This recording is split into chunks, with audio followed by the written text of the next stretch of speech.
Hi folks, welcome back to the Hoard. Absolutely beautiful day today. So, some of you guys might have picked up on it and some of you may not have. I had a deal cooking out in Pennsylvania and I traded that old military generator for a Honda three-wheeler, and he threw in a China parts bike quad. So that was the deal I had cooking, but trying to be an efficient individual, I figured I might as well hit a couple of my favorite flea markets. And this is the next, you're going to see this video basically the next day. I think last night I put up the one just bringing you into William Grove steam engine flea market, just so that you guys could get an idea of how big it is. It's probably, for anybody in the Hudson Valley, it's probably about twice what Stormville is, maybe 3 times if it's a real good day at Williams Grove. But anyway, just quickly, let's go through a bunch of the stuff I picked up.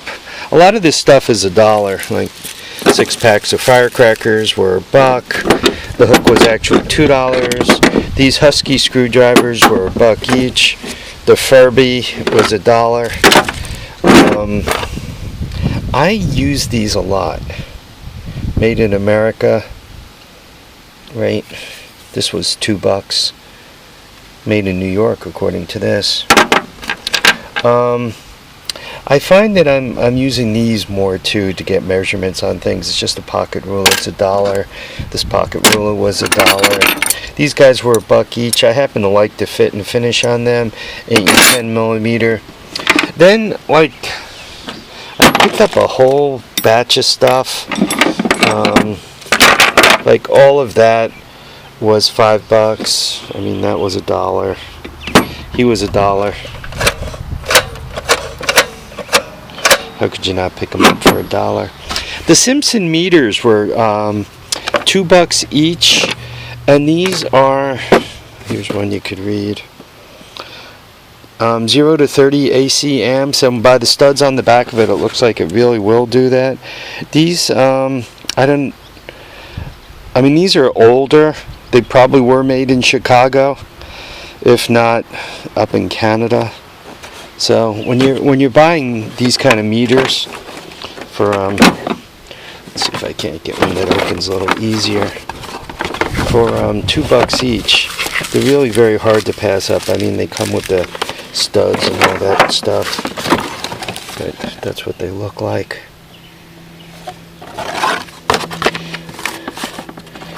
I mean, I remember back in the day, these were like $100 meters, and you're buying them for $2 each.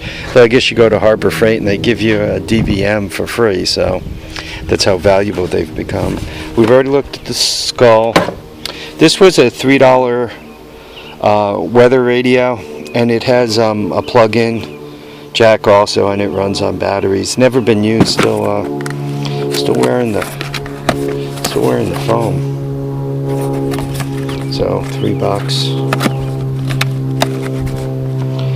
The story I was told on this camera is it's not been used, that somebody bought it for somebody and it was too complicated. But so you got the camera I just discussed, but it also came with this flip, which I think is completely separate, and the remote control. I mean, all kinds of cables for charging and so forth. So anyway, I ended up giving them 15 for this.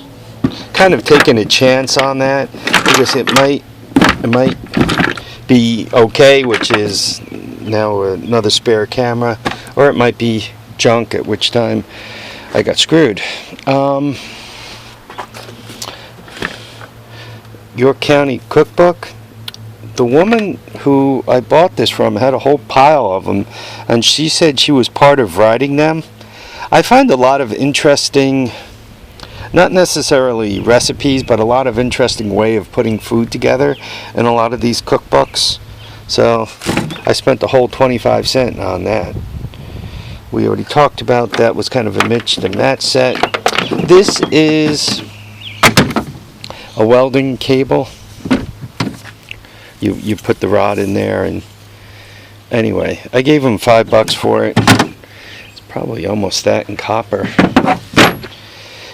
This was kind of this whole box of tools. This was kind of where I really spent money. This guy with the battery and charger was a separate deal, and it was $20. He wanted 25. I gave him 20. Then I bought the rest of these. Okay, so I got the air nailer, which is really what I was after. And they came with 4 batteries. So 2 of these air gun ratchets, another drill, and a saw. So what I'm going to do is I'm going to check to see what my son has. I'll probably offload one of these to him, just give it to him. Be handy to have down there, and a second charger. And I think he only has 1 drill, so I'll probably offload a drill to him. Because a lot of times when you're putting stuff together, it's nice to be able to drill with one, and then drive screws with something else, rather than keep going back and forth from bit to bit. Yeah, that was $1 too. I think I showed you most everything. The last thing, it's the horse's ass.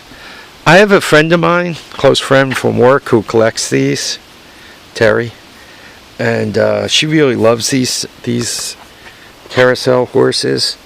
Obviously, this is a miniature, but still, if you look them up on the internet, they go for some heavy money.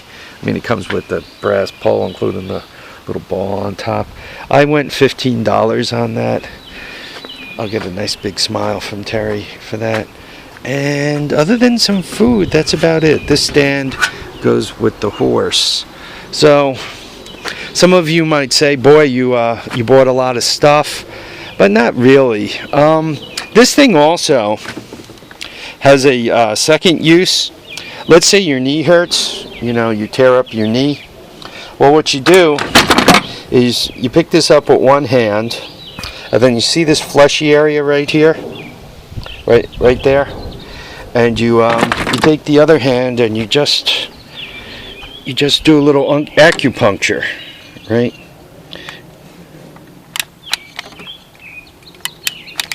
There you go.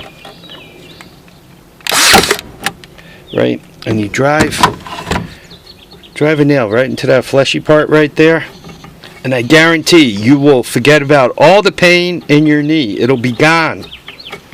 So you tighten and loosen this. So I had it on loose, and this is hard. This is probably Doug fur. Anyway, you could see the nail didn't go in very well, and then I tightened it up and it went in a little further. It still goes tighter. These are also long nails. They're like, 1.5 inches. So I figured that's going to be real helpful. I have some trim work to do in the house.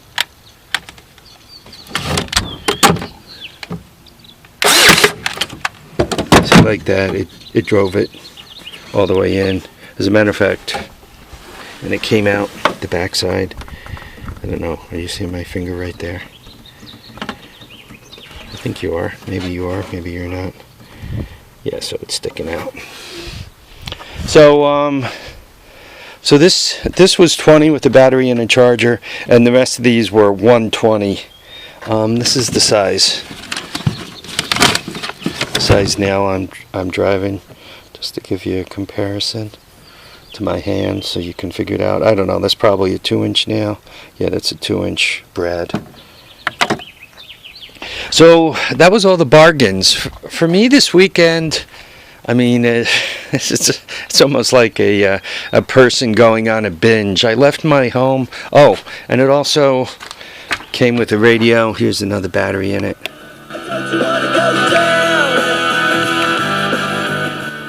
That was also part of it.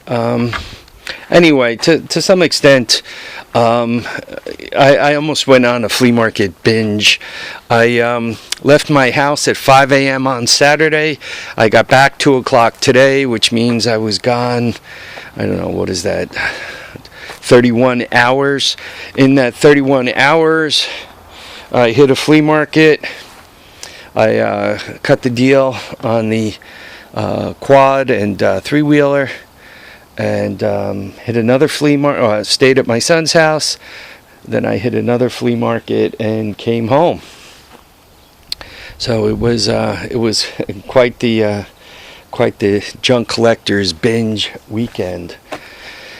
Anyway, folks, I want to thank you all for watching and commenting and subscribing, coming to see me all the time. I want you all to keep your feet down, keep your heads up, and get out there, and please enjoy all your days. Bye now, folks.